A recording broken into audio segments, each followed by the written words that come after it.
ñu wax ci règlement financier bi gis nga coow li nga xamante ni kenn ci sa njaboot comme yaa leen njaboot muy Guy Marius Sagna semaine passée wax na ko nee na gisul rupture ci koppari assemblée nationale surtout loo xamante daanaka def bokk na ci li weeru koor bi nga xamante ni génn nañ ci ñu joxe mbiram suukaru koor coowal oto li mais ci mbiram suukaru koor lañu njëkk a taxaw qu'est-ce qui s'est passé ci coowal suukaru koor. bon loolu coow li yaakaar naa ni yóbbu nañ ko foo xam ne waru fa woon yegg sama xalaat ak sama gis-gis parce que am na ci exagération am na ci tamit loo xam ne méngoowul ak dëgg. kan moo exagéré. waaw am na ci exagération en tout cas Guy Marius Sagna ci boppam moom moo def sortie bi. tey ñun assemblée nationale ñëpp xam nañ ni assemblée nationale bi depuis bu mu démarré principe bi ak pratique yu ñu jël mooy lépp lu nga xam ne amul base légale maanaam loolu dañ koy dindi. moo tax président Malick Ndiaye bu mu ñëwee dafa ne suukaru koor yu ñu doon joxe gisul base légale maanaam gisul arrêté de bureau gisu ko ñu bind ko fenn amul texte boo xam ne justifié na ko loolu nañ ko dindi ak leneen tey mun naa jël par exemple 1 million de francs CFA yu nga xam ne commission permanente yi bureau yi dañ ko doon séddoo te amul woon base légale mu ne loolu dañ koy delloo daf ko fonctionnement commission permanente ak yeneen effort de rationalisation yu nga xam ne war nañ ko en tout cas saluer nga xam ne dafa jëm ci rupture bi. maintenant lu jëm loo xam ne suñu groupe parlementaire parce que suñu groupe parlementaire nañu indexé loolu maanaam groupe parlementaire bu nekk article 17 règlement intérieur dafa ne assemblée nationale groupe parlementaire et commission permanente dafa am budget boo xam ne da leen di jagleel. te du groupe parlementaire yépp la même non inscrits yi sax dañu am budget dans le cadre de notre budget ñun groupe parlementaire Pastef en mars 2025 nañu décidé woon ni parce que man dafa am député yu bëri yoo xam ne dañu ma ñëw saisir ne ñoom dañu bëggoon def ay action de solidarité ci biir weeru koor gi maanaam comme ni ñu ko tàmmee parce que patriote yi tàmm nañu def ay ndogu patriotique ak yooyu di joxe ay kit alimentaire taalibe yi daara yi jàppale étudiants yi ak yooyu ci cadre boobu la ma député yi saisir woon buñ ma saisiree ma gis ne lim bi xaw naa bëri ñu décidé ni comme que ñenn ñi demandé nañu am ñu demandé wul ñu ne nañu accordé à tous les députés du groupe parlementaire une aide pour ces actions de solidarité. ak appui pour ces actions de solidarité. 100 000 francs CFA par député. 100 000 francs CFA moom loolu la ñuy woowee yaakaar naa ne sukkaru koor. te député yi. 100 000 francs est-ce que non xeebuma ko de. xeebuma ko mais xeebuma ko mais jàppal ni kii bi depuis bu mu commencé. session ordinaire unique bi moo ngi commencé kan le 2 décembre. waaw jeex le 30 juin. pratiquement on est à une semaine. donc groupe parlementaire Pastef appui boobu 100 000 francs boobu la jox député wu Pastef yi mooy maanaam tey soo ko diviser en 7 mois ça te fait 14 000 francs. donc c'est pas est-ce que 14 000 francs mën nga see entretenir parce que ñu ngi ci dégg ak fu ñu yóbbu wax ji est-ce que 14 000 francs par mois mën nga see entretenir une base politique est-ce que 14 000 francs par mois mën nga fa def du clientélisme. mais dañuy wax ne dëgg mais président c'est pas un opposant qui l'a dit ki ko wax. kenn ci sa njaboot la ma ngay wax membre groupe parlementaire Pastef muy Guy Marius Sagna. mais ku ko wax maanaam nu mu ko waxee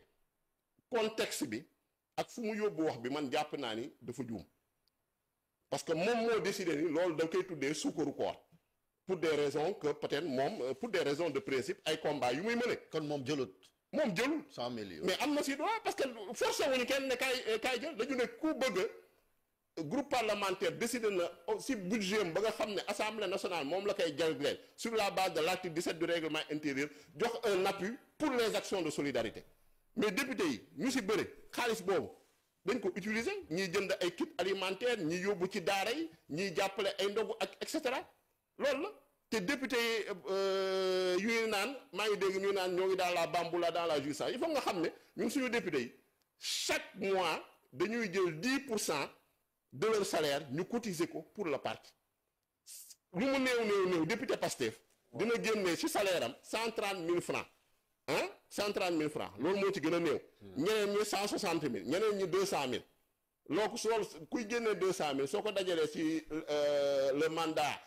pendant ces 5 ans ça te fait 12 millions. donc kooku naka lay enrichir wu avec 100 000 francs dure un laps de 7 mois. loo xam ne tey soo ko diviser ci 7 mois yi ça te fait 14 000. maintenant nag ñenn ñi mun nañu bañ a d'accord ci principe bi mun nañu gis ne way sur le plan de l'éthique ak yooyu mais fu ñu yóbbu wax ji man pour man waru fa woon yegg te am na loo xam ne Guy Marius Sagna débat interne la woon ñoo ngi ci doon waxtaan ñëw nañu gis parce que loolu ñoo ngi ko def mois de mars mais la première fois bu ñu ciy waxtaan ñu toog waxtaan ci man mu ñëw seet sama bureau c'était le 7 mai mu ñëw exposé loolu ma expliqué ko nu mu la ko expliqué wee nii noonu laa ko expliqué wee maintenant nag chacun est libre d'interpréter comme il veut. waaw mais ba mu ko defee aussi en tant que président lu tax génnoo ngeen def communiqué clarifier loolu parce que ñu ci bëri aussi dañu joxoñ baaraamu tuuma l'institution assemblée rawatina le président Malick Ndiaye boobu maanaam après la indi précision yi nee naa la man mi maa nekkuma fi woon. man loolu moom nga fekk bitim réew mën a nekk ci monde bi kay. ma ne moom nga fekk bitim réew. maanaam leeral du weesu loolu moom maa ngi nii di leeral am na yeneen député yoo xam ne génn nañu leeral tamit. mais lu ci am solo tey. mooy rétablir la vérité des faits. mbir mi nii la demee. ku jàpp ne nag 100 000 francs yooyu mën na enrichir un député 100 000 francs yooyu mën na fexe yow nga entretenir si une base wala du clientélisme sur 7 mois nga jël député jox ko benn 100 000 francs yaakaar naa ni quand même xamoo quand même luy base politique wala coowal tàndarma yi ni wax nag on parle aussi de ay distribution tàndarma foofu. mais loolu assemblée nationale moo ko jox à la disposition des groupes parlementaires ñun dañu ñëw rek nañu tàndarma mu ngi nii boo xam ne assemblée nationale moo ko mettre à votre disposition ñu woo député yi jox leen ko en toute transparence nañ ko séddale loolu tàndarma yooyu mais loolu ci amul dara loo xam un pays ami ñu ngi cité dëkk boo xamante ni xëy na day jëflante ak Sénégal ci coopération. waaw mais loolu yàgg na fi am ay dons yoo xam ne dañ koy jox Sénégal séddale ko institution yi mais du extraordinaire du loo xam ne tey mën na enrichir nit wala loo xam ne mën nga cee jëlee une plus-value extraordinaire c'est des choses symboliques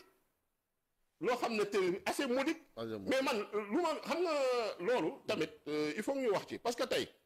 xam nga suñ jëlee le cas de mon collègue Guy Marius Sagna parce que loolu ñëw na ko waxtaan ak moom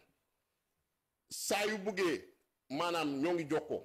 par WhatsApp su ma soxlawee ñëw gis ma ñu waxtaan ci ñëw su soxlawee président assemblée nationale à tout moment président assemblée nationale recevoir ko donc gisuma intérêt ba nga xam ne tey maanaam tey moom moo ngi publier bilan am na sañ-sañu publier bilan même su yaakaar ne session bi jeexagul mais am na sañ-sañu publier bilan mais tey soo publier sa bilan nga ne man lii laa def yéen sénégalais yi yu ma fal man lii laa def en termes de questions écrites en termes de résolution en termes d'initiative parlementaire mais lu mu bon na wax tamit initiative yu nga xam ne groupe bi jël na ko loo xam ne c'est à l'actif du groupe maanaam day dem en solo moom parce que moom porteur de voix la lu mu bon xam nga Guy Marius Sagna du n'importe qui dans ce pays c'est quelqu'un koo xam ne ñun dans notre groupe parlementaire kilifa la fa moo tax ñu jox ko ndombal tànk yu rëy la fa am parce que moom moo ñu représenté CEDEAO pratiquement depuis 14e législature bii nii moom mooy chef de délégation ñu reconduiraat ko mu nekk chef de délégation maanaam député CEDEAO yi nga xam ne ñooy représenté Sénégal muy majorité muy opposition moom mooy seen chef de délégation donc kooku amul dara loo xam ne tënk nañ ko fa maanaam xataluñ ko buntu xataluñ ko lu ma bëgg a wax ci groupe bi na ko wax donc débat à l'interne boobu nga xam ne démarré woon nañ ko moom am na point de vue am mais nañ ko continuer loolu mën nañ ko régler parce que tey soo gisee débat bi fu ñu ko yóbbu mais maanaam tey lépp lu nga xam ne mooy fondamental lépp lu nga xam ne mooy essentiel tey réforme règlement intérieur bu ñu war a waxtaanee réforme règlement administratif réforme règlement financier ak action yu nga xam ne assemblée nationale jël na ko pour rationaliser les dépenses de l'assemblée nationale action yooyu yëpp mais dafa mel ni moom maanaam mettre ko en avant lu ñu mettre en avant mooy simplement yenn détails yi lu mu tuddee sukkaru koor yenn loo xam ne reproché na ko groupe parlementaire mais est-ce que jàpp naa ni groupe parlementaire bi parce que tey groupe parlementaire bi soo ko waxee c'est 130 députés voilà justement moo tax yow président bi est-ce que da nga amul maîtrise ci sa groupe bi ba lu waay neex def non du ñàkk maîtrise sama groupe bi xam nga groupe parlementaire quand même nit ñi am nañ liberté de parole am nañ liberté d'initiative mais am na loo xam ne tamit discipline de groupe dafa war effectivement discipline de groupe dafa war maintenant lépp loo gis tamit dafa am moment bu ñu ko war a traité ñun groupe parlementaire bi su session bi jeexee. parce que actuellement ñoo ngi ci ay procédures d'urgence dinañu daje ñu waxtaan ci situation yi yëpp.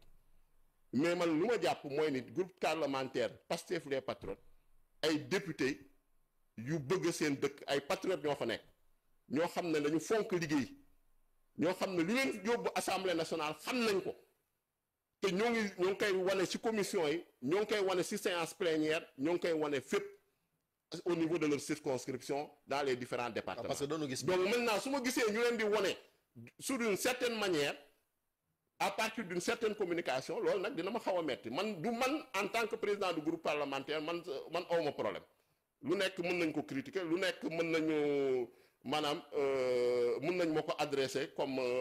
recommandation wala comme kii mais man sama buntu ubbeeku na. ku ma woo jot ma. député bu ma soxla. loo soxla ci laaj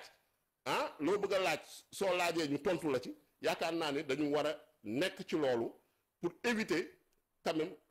polluer loo xam ne débat bi yóbbu ko ci ay maanaam problème personnel ay kii di wax fii ñuy tontu alors que lu gën a essentiel tey. yaakaar naa ne suñu waxee loi de finances rectificative. mais lii aussi essentiel na parce que bi ngeen nekk ci opposition bi da ngeen waxoon une assemblée nationale de rupture. Sénégal ay jox leen téeméeri député ak fanweer donc xam nga ñoom desul leen dara. Chérif ñoo ngi ci rupture boobu mais rupture boobu tamit dafa am méthodologie dafa am yoon dafa am tamit nuñ ko bëgg a yóbboo tey suñu ne lépp lu nga xam ne tey légalu parce que tey Guy Marius Sagna combat bu mu doon mëne 14e législature si wàllum sukkaru koor mooy loo xam ne amul base légale. loolu ñaata la daa doon sukkaru koor je ne me rappelle plus sax amul base légale l'essentiel lu ci gën a am solo lu mu néew. mooy lii amul base légale maanaam texte bindu ko dara bindu dara tënku ko. te loolu warul dox ci kuréel institution bu mel ne assemblée nationale mais loolu président Malick Ndiaye bu mu ñëwee ak bureau assemblée nationale nga xam ne ñun ñoo ngi fa toog. conférence des présidents mais yooyu yëpp dañ ko dindi. au détriment suñ doon xool soo ko xoolee mais c'est au détriment des députés de Pastef su fekkee ni ay avantages la wala ay privilèges la woon mais dañu jàpp ni àndul ak lu ñuy woowee jubanti. d'accord léegi ci ticket yi nag billet màkk yi ñu joxe loolu aussi évoqué woon na ko fa. mais loolu. tamit kuy waxal dëgg da ngay wax ni président Malick Ndiaye bu mu ñëwee loo xam ne da ko fekk ne da koy rationaliser. diviser ko par deux. lu assemblée nationale doon jot. en termes de billets. mu ne nañ ko wàññi au strict minimum. te loolu la def. te yaakaar naa ni loolu tamit il faut ñu saluer ko en termes de rationalisation. donc am na mais te loo xam ne dafa am base également base légale day jël arrêté de bureau ne répartition bi nii groupe bu nekk lii ngay jot selon la taille du groupe bi séddale ko en toute transparence loolu moo am assemblée nationale. Maintenant yow en tant que un député peut avoir un avis mais tey su ko partagé dans un groupe ñu ne mettre ko en minorité mais na xeex si biir groupe bi ba fexe moom naataangoo yi nekk du même avis que lui man jàpp naa ne démocratie noonu la doxee parce que moom itam en tant que député du initiative yu muy jël yëpp la député yëpp di ànd am na député yu si ànd am na député yu si dul ànd mais dañuy respecter également liberté am mais liberté boobu tamit dafa war a ànd ak discipline ak responsabilité waaw ci loolu à mon avis non dañu des parce que ponk yi ba léegi am na coowal oto yi aussi